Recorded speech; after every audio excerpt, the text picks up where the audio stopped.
cuaderno y lápiz.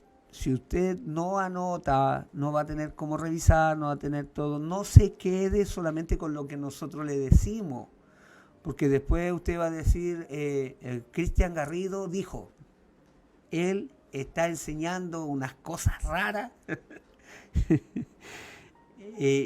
Y el propósito es que usted descubra, que usted vea la historia, ¿ya? Y así que damos gracias al Señor, saludamos a los hermanos que están conectados, nuestra hermana Jessica Lillo, Pilar, Leonardo Paredes, Catalina Servilla, Luis Silva, María José Garnica, nuestra hermana Fabiola, Catalina Ramos, a mi madre Nelly Peña, que hoy ella está observando un año más de vida. Saludo a mi madre, te amo, madre mía. La vida no tiene sentido y no lo tenía si no descubrimos en esta vida al Padre. Después de todo, la vida eterna consiste en conocer al Padre. La vida eterna consiste en conocer al Padre. Así que gracias doy a nuestro Elohim por ti, porque has podido abrir tu corazón, tu mente, tu espíritu a la verdad, a su Torá, a sus mandatos, a su escritura y al Mesías. Y hay mucha historia detrás de todo esto, no la podemos comentar aquí, pero yo doy gracias a Dios. Y es verdad, se cumple la escritura cuando dice, cree tú y toda tu casa será salva. O sea, cuando habla de creer, habla de ser fiel. Ponte en el lugar que corresponde, pongámonos en el lugar que nos corresponde y lo demás se va a ir todo ordenando. ¿Ya? Ahora vemos por qué hay muchos hogares que no se ordenan, porque tienen a Jesús en sus corazones con una muy buena intención, pero por no cumplir la Escritura, los mandatos de Dios, la Torá de Dios, sus vidas no cambian, siguen iguales. Mi vida era así. Yo seguía a Jesús, lo seguía y quería seguirlo, pero mi vida no cambiaba. Y ahora uno va teniendo un poco más de luz de su escritura y uno entiende otras cosas. Y eso es maravilloso. Así que gracias doy al Eterno por ti. Y que tengas un muy buen Shabbat. Quedamos en que habíamos revisado los cuatro grupos que en el tiempo de Yeshua, ¿se acuerdan? Que eran los saduceos, los esenios, fariseos y celotes, ¿ya? Y tenemos por mala costumbre, hermanos, generalizar a todos por causa de unos pocos, ¿ya? Por causa de unos pocos. Por ejemplo, tenemos un ejemplo. ¿Sabe? Acá en Pudahuel hay muchos sectores que son muy malos, hay mucha droga, bueno, en este momento hay poca gracias a la pandemia, así que si usted cree que la pandemia es tan mala, no es tan mala, cerraron la frontera, así que no están abastecidos. Y hay sectores muy malos y en Pudahuel. Entonces, sería injusto que en televisión se dijera, en Pudahuel son todos narcotraficantes, son todos delincuentes. Sería injusto, porque nosotros que vivimos aquí sabemos que no es así, Pero el prejuicio que está en el corazón del hombre nos hace mirar y generalizar y estigmatizar los pueblos, las personas. y también nos hace decir una serie de cosas que son falsas, eh, y, y es por causa de que generalizamos todo. Hace muchos años atrás yo buscaba trabajo y a los trabajos que yo iba, me presentaba, a la gente de, por ejemplo, de La Pintana, ni siquiera le recibían los currículums, ni siquiera. Con solo hecho de decir que venían de allá, los eran causa de dejarlos fuera. Y, y ahí hay gente trabajadora, gente honesta, gente esforzada. Entonces, cometemos el error con naturaleza humana de estigmatizar y de generalizar a todos, siendo que no todos son así. ¿Ya? Dicho esto, pasemos a lo siguiente. Si yo le nombro un esenio, una característica de un esenio, ¿verdad? Un esenio se vestía con piel de camello, comía langostas. Entonces tenemos a Juan el Bautista, ¿ya? Juan el Bautista era esenio. Pedro era celote. ¿Se acuerdan ustedes en el huerto del Getsemaní? Cuando vienen a arrestar a Yeshua, ¿qué hizo Pedro? Pedro sacó su espada, o sea, ¿qué? Después de un tiempo de haber sido discípulo, andaba con una espada escondida. Bueno, los celotes eran así, y ellos usaban una espada corta, una espada cortita, que era en la punta con una curva, era como un corvo, y eso se llamaba sica. ¿Ya? Lo vimos en la clase pasada, eso se llamaba sica, y de ahí viene la palabra sicario. ¿Ya? Alguien que asesina por la espalda a la descuidada. Los celotes hacían esto con los romanos. ¿Ya? Pedro era un celote. No andaba matando, pero en el momento que vio amenazada la vida de Jesús, la vida de Yeshua, Pedro le salió su humanidad y reaccionó como un celote, no como un discípulo de Jesús. ¿Ya? Un saduceo es en ese tiempo conocido, muy conocido, Caifás. Caifás era saduceo, Caifás era sumo sacerdote, porque los saduceos estaban a cargo del templo. Los saduceos eran quienes estaban a cargo del templo, ¿ya? No eran los fariseos. No se puede decir los fariseos que estaban en el templo, no. Los fariseos iban al templo cuando habían fiestas, ¿ya? Los celotes iban al templo cuando habían fiestas. Los esenios se guardaron en el desierto, ¿ya? Recuerda que Juan el Bautista apareció en el desierto anunciando el camino del Señor. Un dato más, Yeshua fue llevado al desierto de Judea para ser tentado. Ahí lo dejamos hasta ahí para que usted investigue más, vea, conecte, ¿ya? Hay cosas que la Biblia no dice tácitamente, el pasaje no dice tácitamente, pero los argumentos están, al exponer la Escritura, al ver el contexto de las cosas, uno puede unir, uno puede conectar y ver un fondo histórico, un fondo civil, un fondo, ¿ya? Si habláramos de fariseo, tendríamos,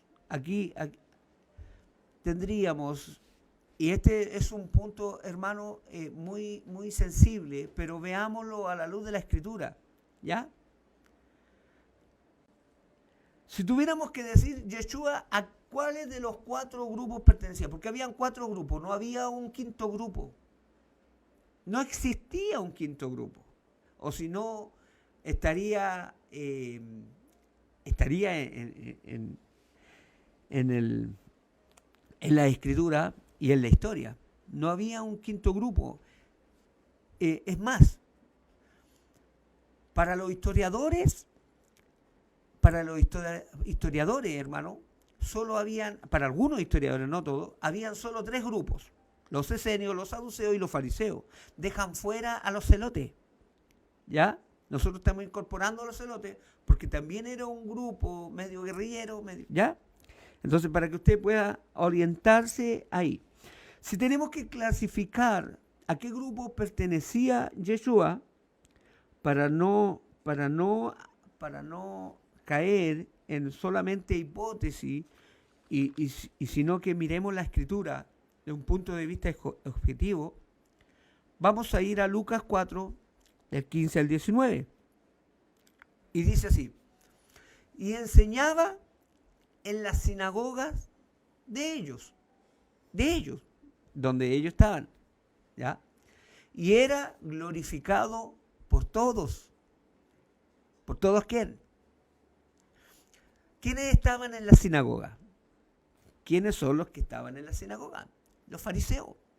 Los fariseos fueron los creadores, los inventores de la sinagoga y de la palabra rabí y de la palabra rabino, ¿ya? Ellos fueron. Acuérdense que ellos se enojaron y se pelearon con... no eran un grupo, sino que este grupo nace a partir de el nacer, el que los saduceos se quedaron con el templo. En el templo estaban los levitas. Los saduceos, por medio de la familia de los macabeos, recuperan el templo cuando los griegos se lo querían quitar, y ellos se quedan. Y ahí nacen los saduceos por el sacerdote Sadoc, que viene la palabra saduceo. Entonces, los esenios, los levitas, los verdaderos levitas, dijeron: nosotros no compartimos esto, nos vamos a guardar, nos vamos a cuidar, y se fueron al desierto. Toda la reseña histórica, y yo en la semana estuve viendo mucho, esta semana, los escritos del Qumran, y toda la reseña histórica del Qumran y todo eso apunta a que eran los esenios los que estuvieron ahí. Los esenios eran los que estuvieron en el Qumran, y sabemos que los esenios eran los verdaderos levitas. Los verdaderos levitas. Así que, y si uno lee un poquito más, se informa, en la misma escritura aparece de dónde viene Juan el Bautista, ¿ya? Ahora, en el contexto de las cosas, amado hermano, Yeshua, ¿a qué grupo pertenecía? Si no estaba escondido con los esenios, si no era un guerrillero y no era un saduceo, claramente, ¿ya? La escritura dice: y enseñaba en la sinagoga de ellos, no de otros, de ellos, está hablando de, ¿ya? Y era glorificado por todos.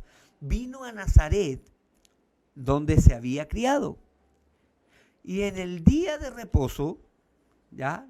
Y en el día de reposo entró en la sinagoga, conforme a su costumbre, y se levantó a leer. O sea, Yeshua enseñaba en la sinagoga el día de reposo. Y se le dio el libro del profeta Isaías, y habiendo abierto el libro, halló el lugar donde estaba escrito: el Espíritu del Señor está sobre mí, por cuanto me ha ungido para dar buenas nuevas, ¿ya? El evangelio que predicaba Yeshua, ¿ya? Eran las buenas nuevas a los pobres, ¿ya? Las buenas nuevas. La otra vez vimos qué es lo que era evangelio, ¿ya? Vea el video, qué es lo que es el evangelio, ¿ya? Me ha enviado a sanar a los quebrantados de corazón, a pregonar libertad a los cautivos y vista a los ciegos, a poner en libertad a los oprimidos, a predicar el año agradable del Señor. Si tenemos que clasificar a quién, si tuviéramos que clasificarlo, yo no lo aseguramos, lo dejamos ahí para que usted lo decida, pero si tenemos que clasificar a quién se parece Yeshua, debiésemos decir que se parece a los fariseos, por sus costumbres, por lo que hacía, por lo común, por la rutina, por la forma de vivir. Él, por sus costumbres más acentuadas, es a los fariseos. Hay algunos que dicen, no, Jesús era fariseo. Otros dicen que no, por nada del mundo. A alguien tenía que pertenecer, porque solo existían 4 grupos. Amén. Mire, hebraísmo. Un hebraísmo. ¿Qué es un hebraísmo? ¿Ya? Es como el chilenismo. ¿Qué es un chilenismo? Viene un extranjero a nuestra tierra y nosotros le decimos una frase y el extranjero queda colgado. ¿Ya? Queda colgado con palabras y frases que nosotros tenemos, con costumbres nuestras, que no las pueden entender. Usted sabe, no se me ocurre ni una, no tengo ni una anotada, pero hay mucho chilenismo, ¿ya? Hay mucho chilenismo que lo entendemos nosotros nomás en nuestra cultura. Bueno, en la cultura de Yeshua había un hebraísmo, uno de muchos, ¿ya? Que es ¿en qué nombre vienes? ¿En qué nombre vienes? ¿Bajo qué cobertura estás? ¿Quién es tu maestro?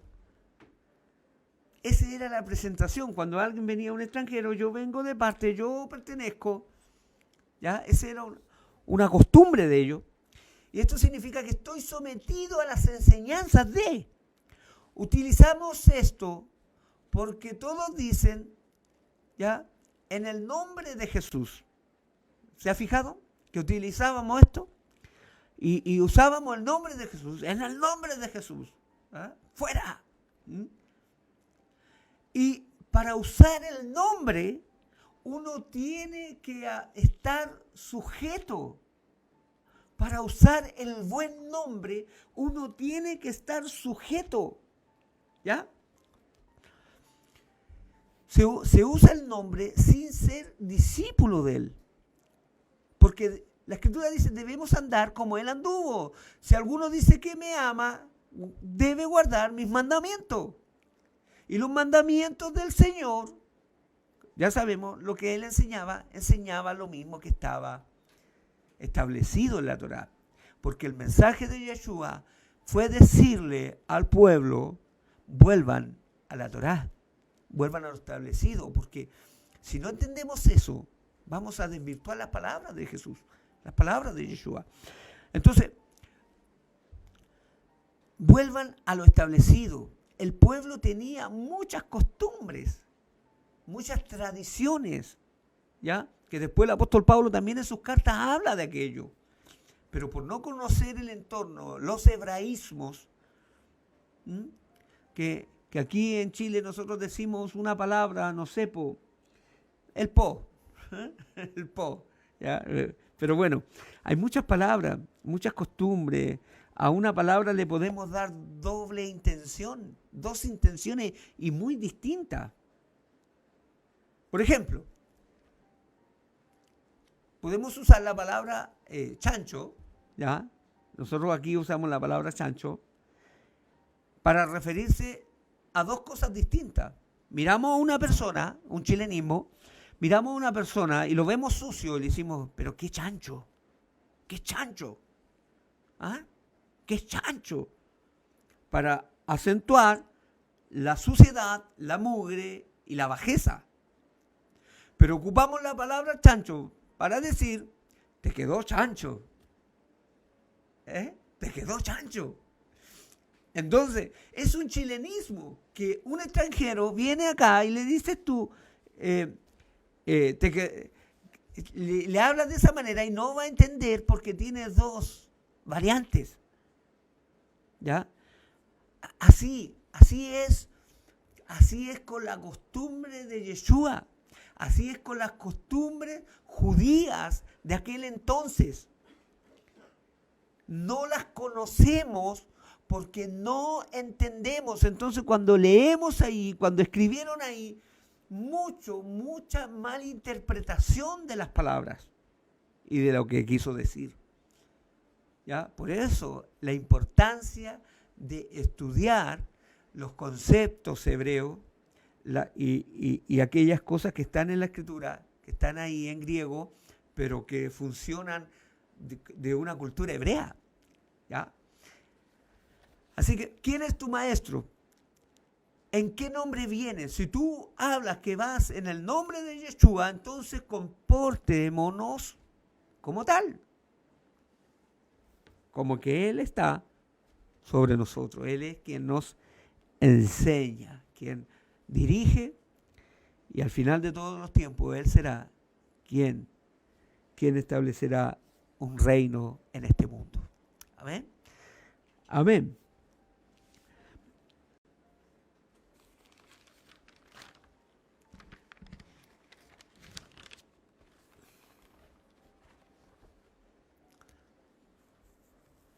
Sanedrín. El Sanedrín era un consejo, ¿ya? Una junta, lo que de 70 personas más uno. Ese más uno era un comodín, una variante que se cambiaba cada cierto tiempo, ¿ya? El sumo sacerdote. El sumo sacerdote también pertenecía al Sanedrín, pero era quitado porque el sumo sacerdote era cambiado. Un sumo sacerdote no estaba toda una vida como sumo sacerdote, era cambiado, ¿ya? Entonces, el consejo, el Sanedrín definían qué era lo que ocurría con los asuntos del pueblo judío. Mire, en la historia, quienes veían eso al principio fue Moisés. Moisés juzgaba. Los jueces juzgaban. Vaya notando todo esto. Los reyes juzgaban, les traían un caso y ellos juzgaban. ¿Se acuerda de Salomón? Pues a Salomón le trajeron un bebé que decían, dos madres reclamaban su maternidad sobre el bebé. Y Salomón dictaminó, juzgó. Entonces, en un tiempo Moisés, en otro tiempo los jueces, en otro tiempo los reyes. En tiempo de Yeshua era el Sanedrín. El Sanedrín. Ellos juzgaban y veían las cosas de acuerdo a su sistema, al sistema que ellos traían como nación, ¿ya?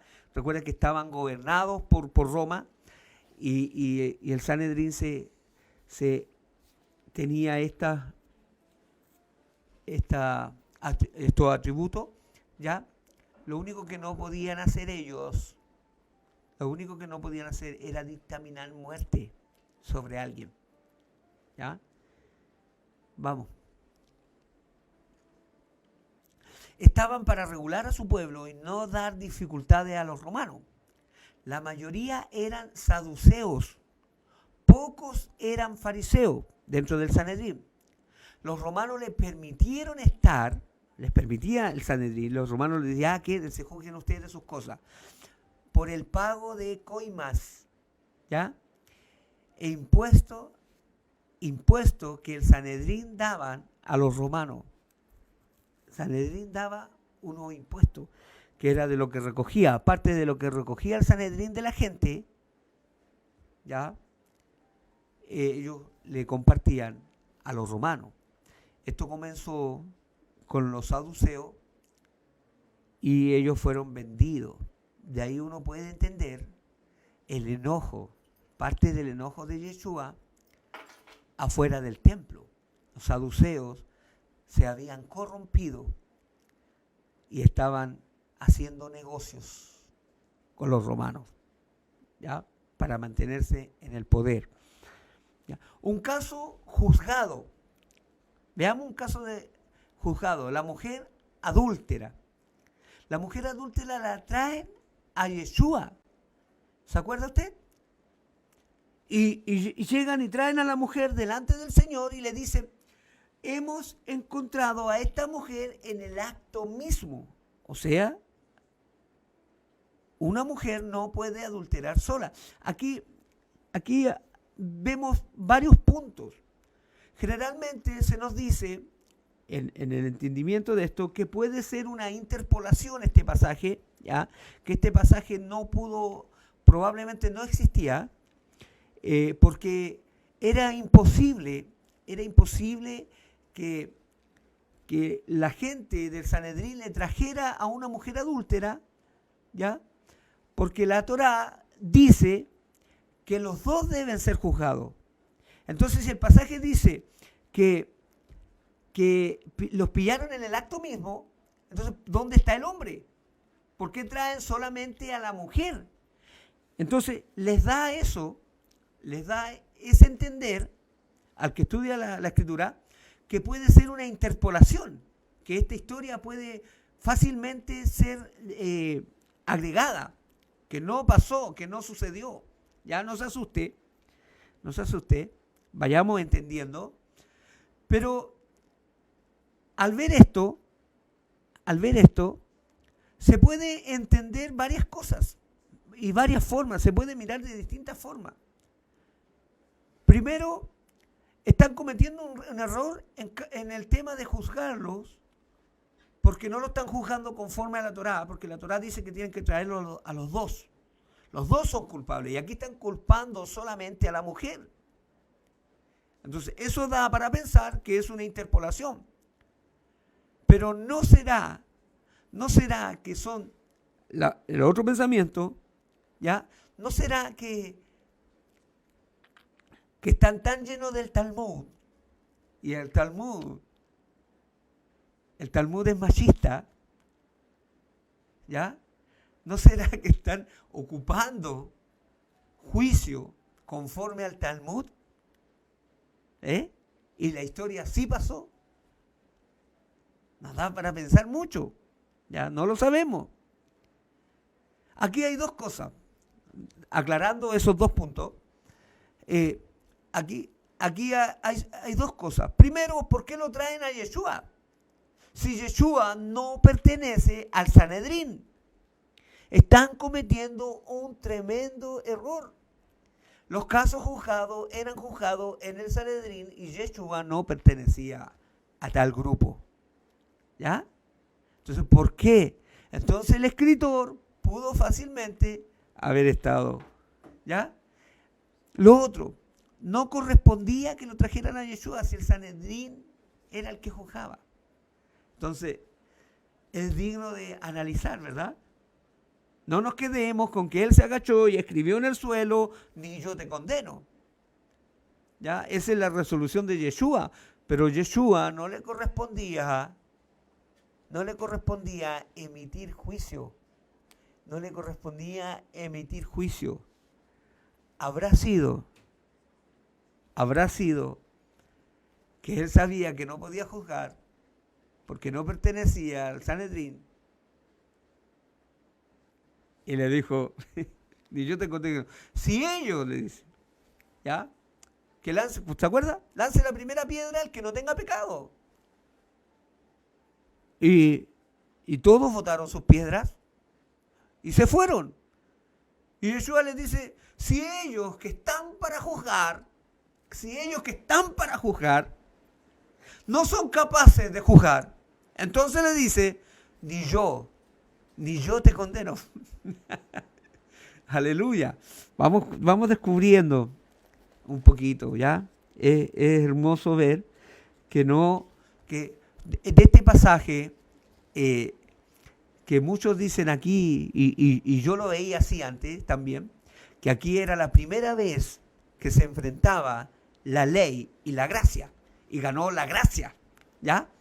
Pero las malas interpretaciones, primero, no estaban bajo la ley de Moisés, porque no trajeron a los dos que estaban en adulterio, y segundo, Yeshua no podía juzgar si había un cuerpo que debía hacerlo, ¿ya? No que él esté de acuerdo con el adulterio.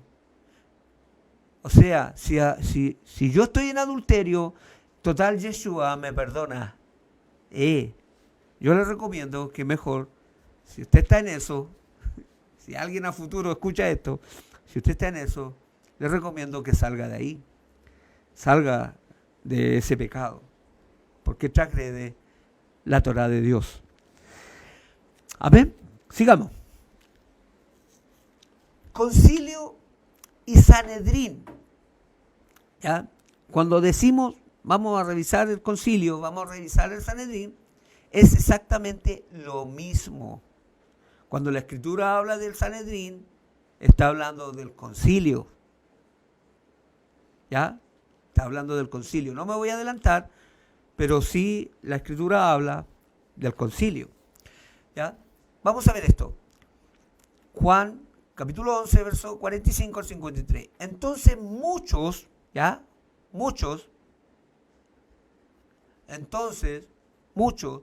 de los judíos que habían venido para acompañar a María y vieron lo que hizo Yeshua, creyeron en él. Pero algunos de ellos,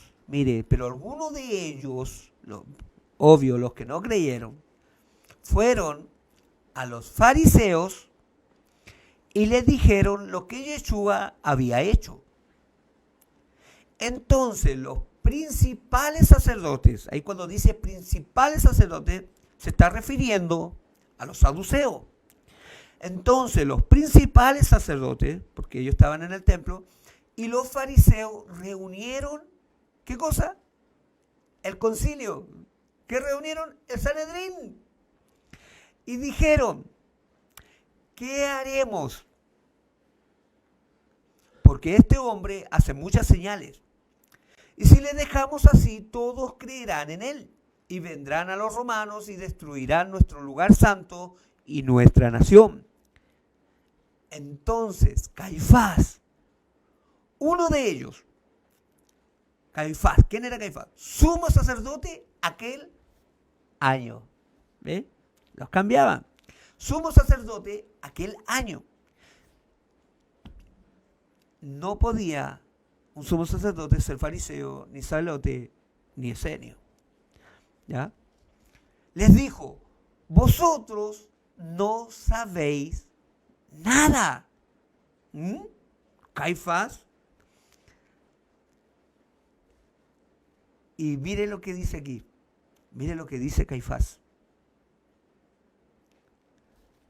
Ni pensáis que nos conviene que un hombre muera por el pueblo y no que toda la nación perezca.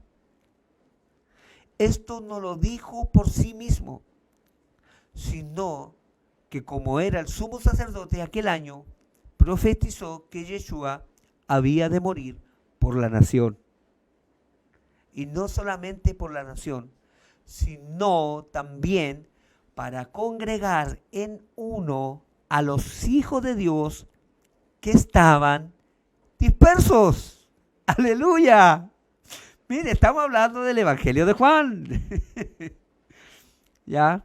Independiente de lo que usted crea del Evangelio de Juan y lo que algunos digan. Si hay Torah aquí, hay que rescatarlo, tomar lo bueno y desechar lo malo. Así que desde aquel día acordaron matarle. Amén. Aquí vemos varios puntos críticos importantes. Primero, que el concilio, que muchos judíos se creyeron en él. Cuando decían los judíos no creyeron en él, eso es una farsa.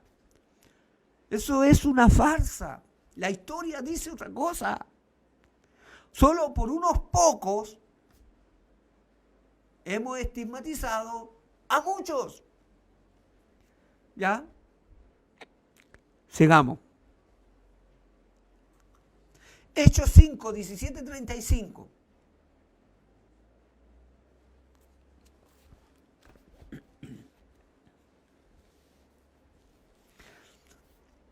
Amén. Aquí es otro punto. En aquel entonces, mire, para entender todo esto, ¿por qué ¿por qué Yeshua es el Mesías? ¿Ya? No es por lo que Él ha hecho con nosotros, sino por lo que Él hizo en ese entonces. Mire, hubieron al menos 24 prospectos a Mesías antes de Yeshua. Le explico. Los judíos esperaban al Mesías. Ellos querían esperar al Mesías. ¿Ya? Los judíos querían esperar al Mesías. Y lo esperaban. Veamos, mire, vamos a leer esto.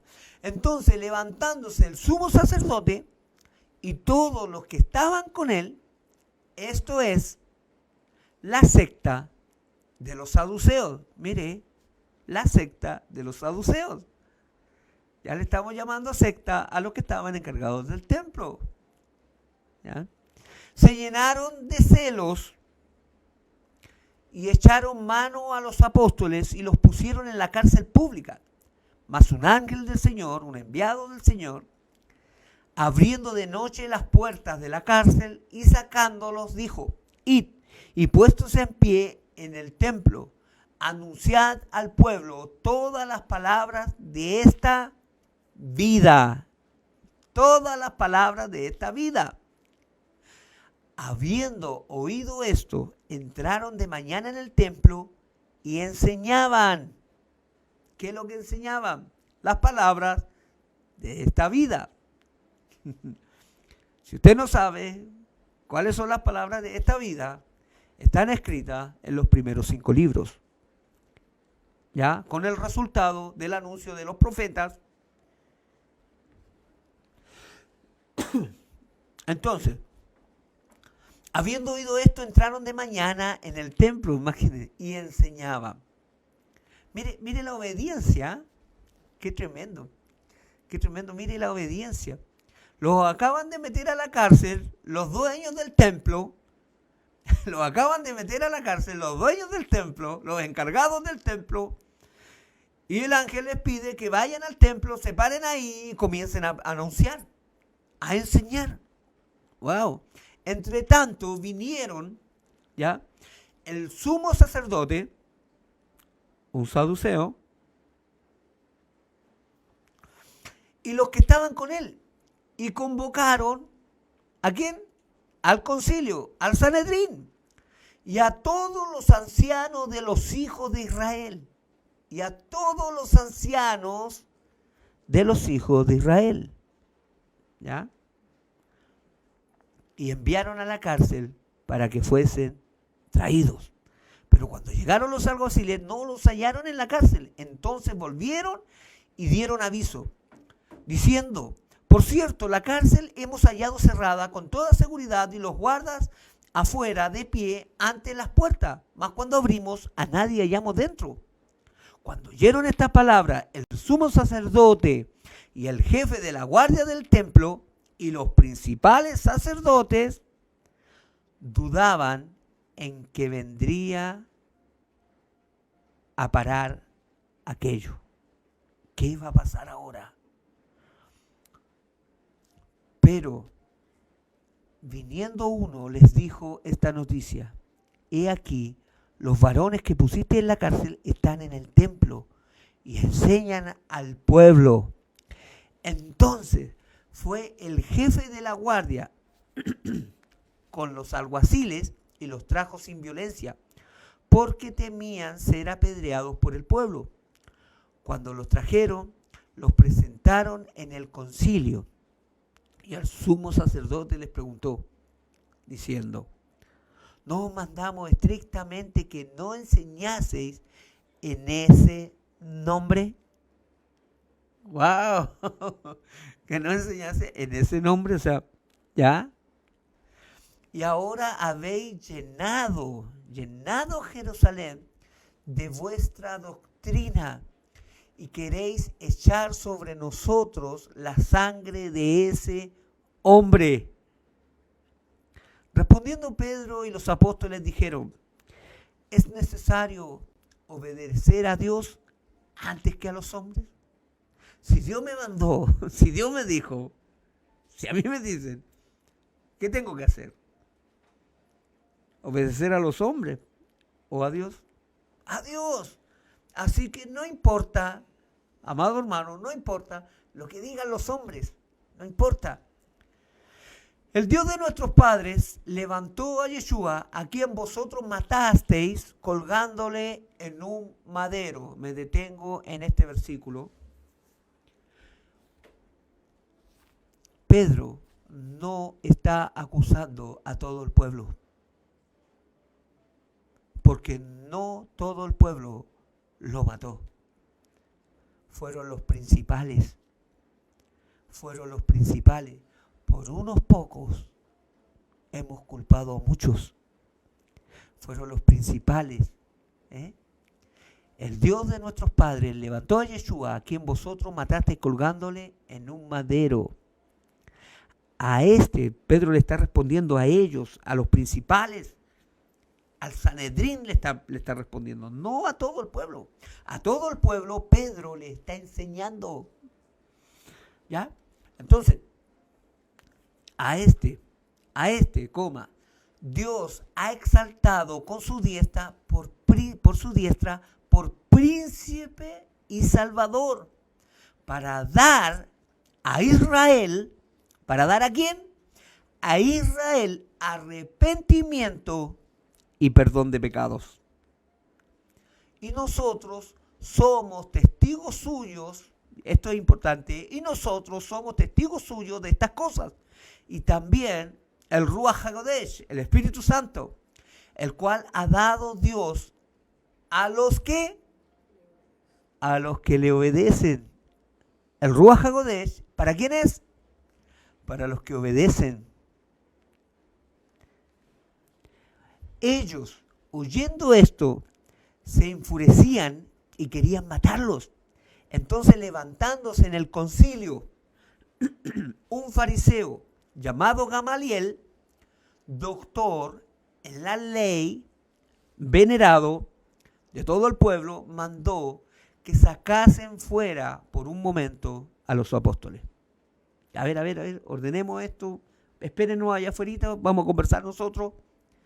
Y luego les dijo, varones israelitas, mirad por vosotros lo que vais a hacer respecto a estos hombres. Porque nunca antes de estos días, porque antes de estos días se levantó Teudas. ¿Ya? Mire, arriba dice, hubieron 24 prospectos a Mesías antes de Yeshua. Los judíos esperaban a un Mesías. Por lo tanto, cuando alguien era prospecto, cuando alguien era más o menos tenía cualidades de Mesías, lo investigaban, lo probaban. Yeshua fue probado, fue tentado, fue probado. Pero mire lo que dice Gamaliel, porque antes de estos días antes de este tiempo se levantó Teudas, diciendo que era alguien, que era Mesías. A este se unió un número como de 400 hombres, pero él fue muerto, lo mataron. Y todos los que le obedecían fueron dispersados y reducidos a nada. ¿Ya? Después de este se levantó Judas el Galileo, y en los días del censo, y llevó en pos de sí a mucho pueblo, pero pereció también él. Y todos los que le obedecían fueron dispersados. Y ahora os digo, apartaos de estos hombres y dejadlo, porque si este consejo, si este Sanedrín o esta obra es de los hombres, se desvanecerá. Si este consejo, mas si es de Dios, no la podréis destruir. No seáis tal vez hallado luchando contra Dios. Explicamos. Ahí nomás. Hubieron 24 al menos en la historia, aquí Gamaliel al menos menciona a dos de prospectos de Mesías, pero murieron y sus seguidores fueron dispersados. ¿Ya? Sus seguidores fueron dispersados. ¿Qué es lo que sucede? ¿Qué es lo que sucede con los apóstoles? Habían pasado distintos tipos de Mesías, distintos tipos de prospectos de Mesías, candidatos a Mesías. Pero todos habían muerto y todo había quedado en nada. Eso es lo que está diciendo Gamaliel. Pero ¿qué sucedió con Yeshua? Fíjese, cuando el apóstol Pedro está viendo cómo es castigado Yeshua, cómo es azotado, cómo es enjuiciado, en esa mañana terrible de no haber podido hacer nada, que su maestro estaba siendo llevado preso e iba a ser sentenciado a muerte. El semblante de los apóstoles decayó, el semblante de los apóstoles se fue al piso, se fue a tierra. Dice que algunos volvieron a sus quehaceres. Volvieron a sus quehaceres. Al ver muerto al Mesías, al verlo colgando en la cruz, dijeron, ahí nuestra esperanza, ahí nuestra esperanza. Se acaba de ir nuestro maestro, está muriendo nuestro maestro, se acabó. Y es lo que está aclarando Gamaliel, que muerto el Mesías, no importa si sea o si no sea, fueron dispersados. Pero cuidado, porque estos apóstoles que habían vuelto, que habían visto lo mismo que con Teuda, lo mismo que con Judas el Galileo y con muchos más, que habían muerto y hasta ahí había llegado todo. La esperanza se iba, al punto de que Pedro en esa mañana, en esa amanecida, niega al Señor por miedo en su corazón. Se está acabando nuestra esperanza, lo seguimos, estuvimos con Él, anduvimos con Él, vimos las cosas que Él hizo, mas ahora lo estamos viendo, que su vida se está yendo igual como la de los otros. Los judíos esperaban y anhelaban al Mesías, pero había acontecido que todos esos Mesías posteriores habían padecido, y junto con su padecimiento y su muerte se había ido la esperanza de muchos. Pedro vuelve a sus redes, vuelve al trabajo, vuelven a sus cosas y aparece el Mesías. Y aparece el Mesías. Aleluya. 2000 años han pasado. 2000 años han pasado. Y Yeshua permanece. Yeshua permanece. Nace la esperanza. Luego, mire, entienda una cosa. Hasta ahí los apóstoles habían sido cobardes. Hasta ahí los apóstoles tenían dudas. Tenían dudas tremendas.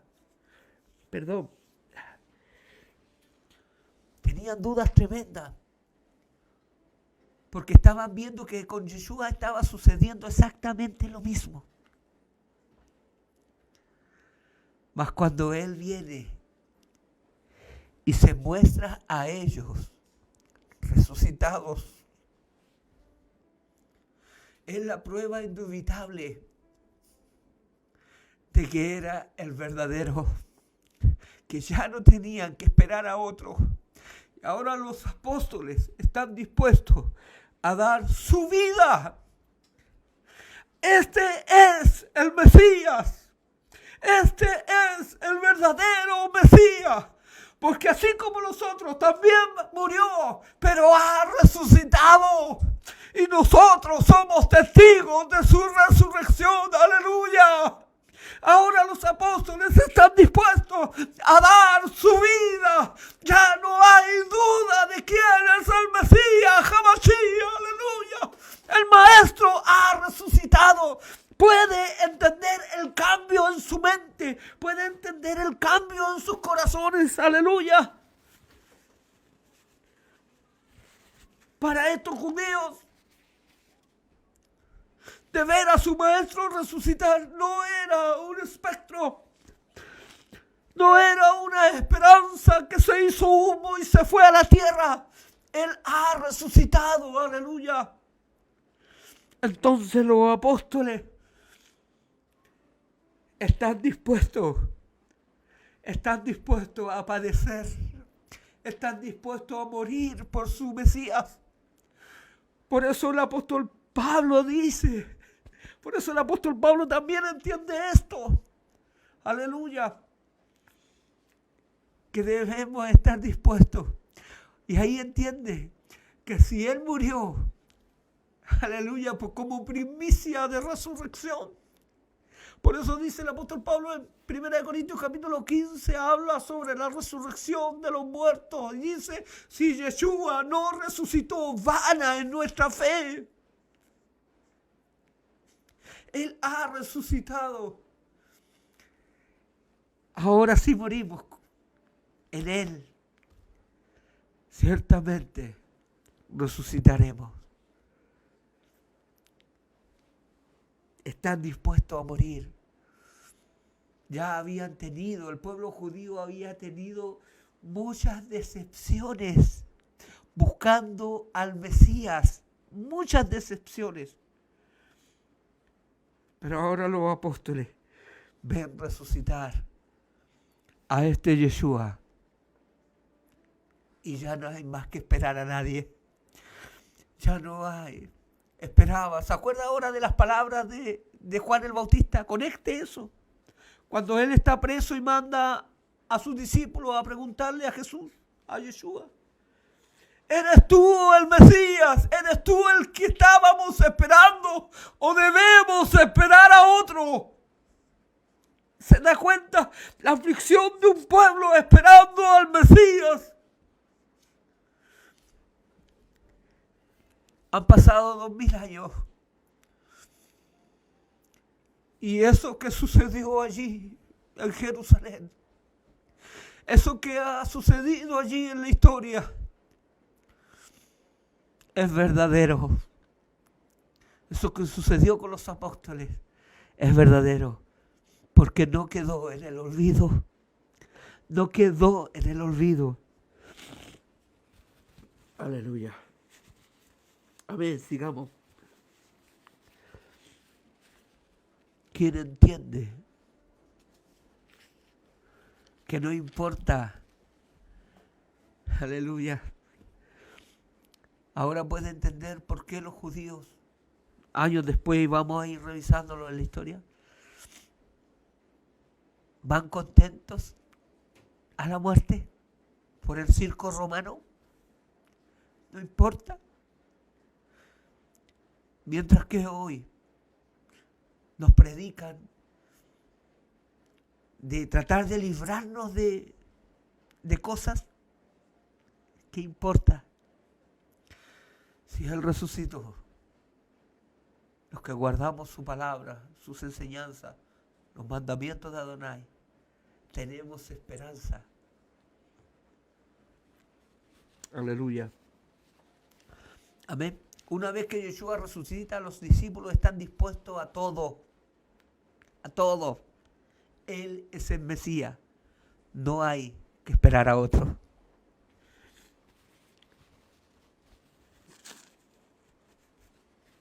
Mire, cómo estaba el ánimo del pueblo, explicando un poco lo que estaba contándole. Vamos, Lucas 24, 13, 35. He aquí, mire el ánimo del pueblo después de la muerte.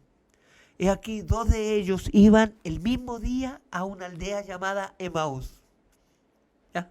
dos de ellos, que estaba a 70 estadios de Jerusalén, e iban hablando entre sí de todas aquellas cosas que habían acontecido. Sucedió que mientras hablaban y discutían entre sí, Yeshua mismo se acercó y caminaba con ellos. Mas los ojos de ellos estaban velados, ¿ya? Para que no le reconociesen, para que no le conociesen. No se dieron cuenta. Y les dijo: ¿qué pláticas son estas que tenéis entre vosotros mientras camináis? ¿Y por qué estáis tristes? Respondiendo uno de ellos, que se llamaba Cleofas, le dijo: ¿eres tú el único forastero en Jerusalén que no has sabido las cosas que en ella han acontecido en estos días? Entonces él les dijo: ¿qué cosas? Y ellos le dijeron: de Yeshua Nazareno, que fue varón profeta, poderoso en obra y en palabra delante de Dios y de todo el pueblo, aleluya. Todo Jerusalén, todo el pueblo reconocía a Yeshua, sabía quién era. ¿Y cómo le entregaron? Mire, escuche bien. ¿Y cómo le entregaron? ¿Quién lo entregó? Los principales sacerdotes y nuestros gobernantes a sentencia de muerte y le crucificaron.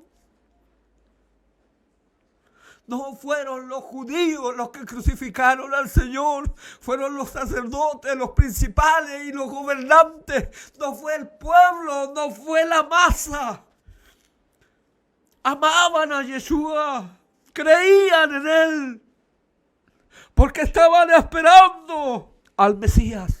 Pero nosotros esperábamos, dice, mire el 21, pero nosotros esperábamos que Él era el que había de redimir a Israel. Y ahora, además de todo esto, hoy ya es el tercer día que esto ha acontecido. Aunque también nos han asombrado unas mujeres dentro de nosotros, las que antes del día fueron al sepulcro. Y como no hallaron su cuerpo, vinieron diciendo que también habían visto visión de ángeles, quienes le dijeron que Él vive. Y fueron algunos de los nuestros al sepulcro y hallaron así como las mujeres habían dicho, pero a Él no le vieron. Entonces Él les dijo: oh insensatos y tardos de corazón para creer todo lo que los profetas han dicho. Se han desviado, miren lo que le está diciendo, se han desviado tanto como no han tenido. No han perdurado en lo que los profetas han dicho. No era necesario que el Mashiach padeciera estas cosas y que entrara en su gloria. Y comenzando desde Moisés y siguiendo por todos los profetas, les declaraba en todas las escrituras lo que de él decían. Llegaron a la aldea donde iban y él hizo como que iba más lejos, mas ellos le obligaron a quedarse diciendo: quédate con nosotros, porque se hace tarde y el día ya ha declinado. Entró pues a quedarse con ellos. Y aconteció que estando sentado con ellos a la mesa, tomó el pan y lo bendijo, lo partió y les dio. Y se decía, entonces, lo partió y les dio. Entonces le fueron abiertos los ojos y le reconocieron, mas él se desapareció de su vista. Y se decían el uno al otro: ¿no ardía nuestro corazón en nosotros mientras nos hablaba en el camino, cuando nos abría las escrituras? Aleluya. Y levantándose en la misma hora, volvieron a Jerusalén y hallaron a los 11 reunidos y a los que estaban con ellos, que decían: ha resucitado el Señor verdaderamente y apareció a Simón. Entonces ellos contaban las cosas que les habían acontecido en el camino y cómo le habían reconocido al partir el pan. ¿Se da cuenta de la alegría en los corazones de los discípulos, de sus apóstoles, de saber a quien ellos habían seguido era verdaderamente el Mesías? No importa lo que venga ahora, hablaremos y haremos caso. Aún así haya látigos en nuestra espalda y haya una cruz para nosotros. Encontraremos la muerte porque sabremos que a través de ella lo veremos a Él. Cuando se tiene ese tipo de convicción y de fe, se está dispuesto a todo, a cambiar. Si Dios te dice que te cambies, que ordenes tu vida, se está dispuesto. Cuando no se ve a Yeshua resucitado, cuando no estás viendo a Yeshua resucitado, no estarás dispuesto ni a cambiar la más mínima costumbre, mala costumbre de tu vida. Pero cuando ves que Él es el Mesías, entonces dice: Señor, dime, ¿qué quieres que haga? Lo vio el apóstol Pablo. Señor, dime, ¿qué quieres que haga? Aleluya. Nace así la secta del camino. Nace así la secta del camino. Hechos 24:5. Están juzgando a Pablo. Y los judíos dicen, los judíos, no todo el pueblo, un grupo de ancianos, de gente joven que seguía las costumbres y las tradiciones de los ancianos todavía. Y dice a Félix: porque hemos hallado que este hombre es una plaga y promotor de sediciones entre todos los judíos por todo el mundo y cabecilla de la secta de los nazarenos. 24:14, defensa de Pablo. Pero esto te confieso, a Félix hablándole, según el camino que ellos llaman herejía, ¿ya? Que ellos llaman secta, así sirvo al Dios de mis padres, creyendo todas las cosas en la Torá y en los profetas que están escritas. Aleluya.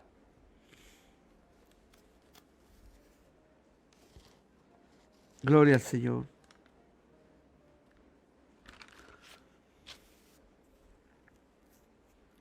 Vamos a la historia. Vamos a la historia. Y ahí se ve todo eso. Quisiera hacer un alcance en el capítulo 15 del libro de Hechos. Ya no lo tenemos anotado, solo un alcance para que usted conecte. Dice que el apóstol Pablo subió al concilio de Jerusalén. Y quien estaba encargado ahí era Santiago, ya Jacobo, y estaba Pedro y estaban los apóstoles. ¿Ah? Y Pablo era el itinerante, ¿ya? El misionero. Y subió a Jerusalén al concilio.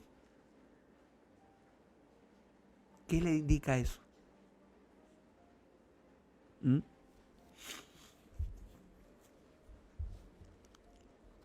Amén. Revuelta judía. Vamos a ver 3 revueltas, ¿ya? Y vamos a ir viendo la historia, amado hermano, viendo la historia cómo sucedieron las cosas y cómo se fueron.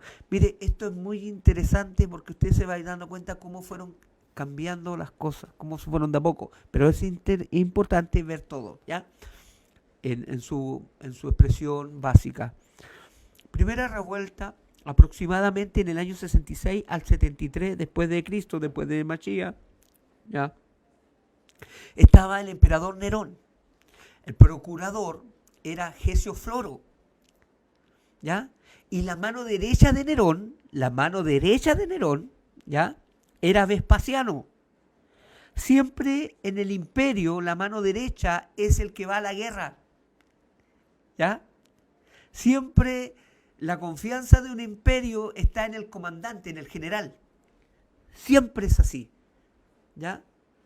No puede ser la mano derecha otra persona más que el general. Y en el reino de los cielos es exactamente igual. Es una copia. La mano derecha es el que va a la batalla. Aleluya. Vespasiano era comandante del imperio, ¿ya?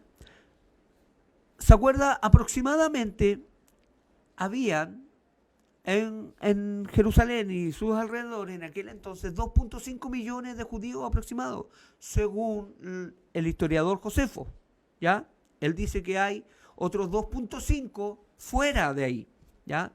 Los judíos eran 5 millones de personas en esa época, ¿ya? Y el imperio romano viene con una crisis económica. Y Gesio Floro, que estaba en las tierras de Jerusalén, que estaba ahí, era el procurador, le comenta a Nerón, ¿ya? Le comenta a Nerón, le dice, oye, mira Nerón, Gesio Floro un día va pasando por fuera del templo, ¿ya? Y ve la opulencia del templo.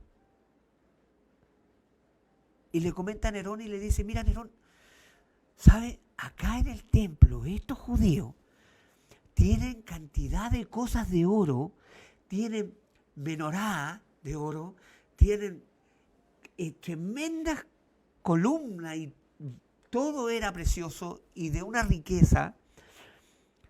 Y Gesio Floro dice, pero mira Nerón, pero si nosotros somos los emperatrices, nosotros, esto nos pertenece. ¿Ya?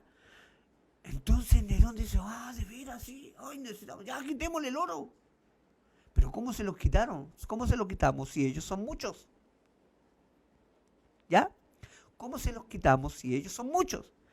Entonces Vespasiano, comandante del imperio, toma a 60.000 romanos y va, y el propósito fue acabar con los líderes, con todo el liderazgo judío, ¿ya?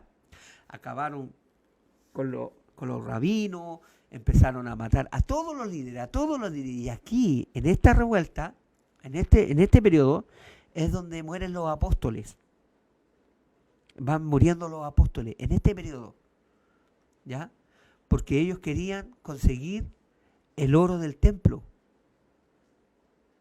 Entonces empiezan a dejar al pueblo sin liderazgo, y quienes estaban liderando en ese momento eran los apóstoles. Era el apóstol Pablo, era el apóstol Pedro, eran ellos los que lideraban en Jerusalén y en toda Judea, haciendo volver a las ovejas perdidas al Padre, aleluya, ¿ya? Y aquí mueren. Esto es lo que sucede en un principio, ¿ya? Entonces, la primera revuelta judía y romano fue por causa de el oro del templo. Por causa del oro del templo, ¿ya? Y la misión fue acabar con los líderes. Esa fue la primera misión. Vamos. En el año 69, Nerón se suicida, ¿ya? Otros dicen que lo envenenaron. La historia dice que se suicida, pero otros dicen que lo envenenaron, ¿ya? Y luego de él vienen 4 emperadores, rapidísimo, en un año. ¿Ya? El Otto está un tiempo, lo matan. Viene Galba, está un tiempo y lo matan. Vitelio está un tiempo y lo matan. Entonces llega de vuelta Vespasiano, que era el comandante con sus tropas, ¿ya? Llega de vuelta a Roma y dice, a ver, aquí hay mucho desorden, ahora yo soy el emperador. Me corresponde porque era la mano derecha de Nerón, así que ustedes están matando a muchos, vamos a poner orden. Y se queda con el imperio, Vespasiano. Y Vespasiano tiene un hijo que se llamó Tito, y en el año 70, Tito sube a Jerusalén, les quita y destruye el templo. Aquí, en todo este periodo, recuerde que ya habían matado a los apóstoles y al liderazgo. Hay una matanza de 1.100.000 judíos. Murió la mitad de la población. Y unos 97.000 fueron esclavizados, fueron llevados esclavos. Aquí, en todo este periodo, termina de morir Pedro y Pablo. Por lo tanto, se quedan sin líderes las comunidades, quedan gentilizadas. Porque ¿quiénes estaban volviendo al camino? ¿Quiénes estaban siguiendo? Ya las ovejas perdidas en Éfeso, en Galacia, en Poncio, en Ponto, ya, y en todos los lugares, en toda Europa, Asia y Europa, estaba siendo evangelizada. Y todos ellos, y en cada lugar había gente que ponían los apóstoles a enseñar, ¿ya? Y no enseñaban las cartas del apóstol Pablo, no enseñaban, sino que enseñaban. Las cartas eran recomendaciones, lo que se enseñaba era la Torá, era el Tanaj, ¿ya? Porque estaban a cargo del credo los judíos, porque los apóstoles eran judíos, ¿ya? Entonces, aquí termina de morir Pedro y el credo queda sin líderes y queda gentilizado, ¿ya? Porque los judíos fueron aplastados por Roma, ¿ya? Se va construyendo la historia de esta manera. Todo esto usted lo puede buscar ahí. Está. Vamos, avancemos. ¿Se acabó? ¿Se acabó? Ay. Me quedé con ganas. Tengo la otra clase aquí mismo, podríamos seguir. ¿Eh? Amén. Amén. Luego de esto, hermano, ¿me entiende? ¿Entiende cómo el suceso de las cosas? Luego de esto, este próximo sábado, vamos a ir viendo cómo van sucediendo las cosas y cómo van apareciendo cosas, ya que no habían apóstoles, no había gente entendida en la Escritura, cómo van apareciendo pensamientos e ideas. Shalom, yo me quedé con ganas de seguir. La paz sea con ustedes, hermano. ¿Ya? La paz sea con ustedes. La historia habla, la historia no miente. Cuando la vamos revisando nos vamos a ir dando cuenta. Le invitamos a que siga con nosotros descubriendo la historia, descubriendo la Biblia, descubriendo la historia verdadera, cómo fueron siendo trastocadas todas aquellas verdades bíblicas que están escritas y que se van a cumplir. La paz sea con ustedes. Shabbat Shalom.